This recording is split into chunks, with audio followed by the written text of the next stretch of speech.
مساء الخير على كل بيشوفوني. أنا اسمي دينا ومعاكم في 9 حلقات برنامج شخصيات مصرية مع دينا.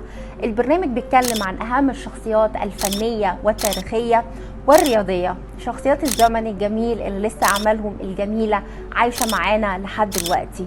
معظم هذه الشخصيات بدأت حياتها بصعوبة، لكن حفرت أساميها وأعمالها الجميلة لسه في قلوبنا ولسه عايشة معانا لحد دلوقتي.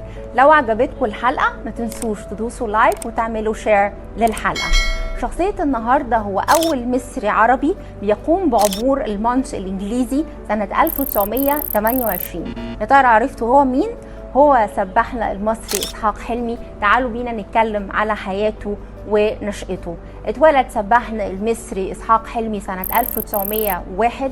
والده كان بيشتغل ضابط في القوات الجيش المصري، وبدأ مسيرته في السباحة لما حصل تحدي بينه وبين أصحابه في السباحة من رأس البر إلى دمياط في مسافة 15 كيلو متر لمدة 13 ساعة.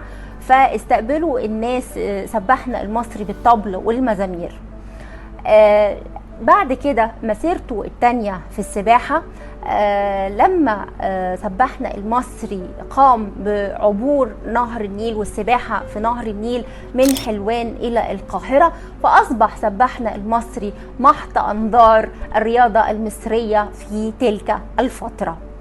مش كده وبس، الملك فؤاد الأول طلب منه عبور المانش الإنجليزي، وسباحنا المصري إسحاق حلمي كان بيحب المغامرة، فللأسف فشل في عبوره في المرة الأولى لعبور المانش الإنجليزي، ولكن لم ييأس، وبعد 4 محاولات للأسف فشل.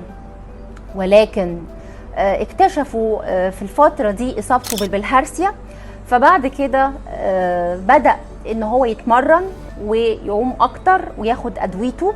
وبعدين بعد 2 من علاجه من بالهرسية انطلق ورفع راسنا سباحنا المصري إسحاق حلمي في عبور المانش الإنجليزي، فأصبح أول مصري وعربي بيعبر المانش سنة 1928 والتاسع عالميا. لقبوه الإنجليز بفرعون مصر، وتم تخليد اسمه وكتابة اسمه على أحد شواطئ الإسكندرية تخليدا لذكراه. الملك فؤاد الأول كرمه، وما ننساش برضو ان الرئيس الراحل محمد أنور السادات قام بتكريمه تكريمه بدرع الاستحقاق تكريما له على إنجازاته.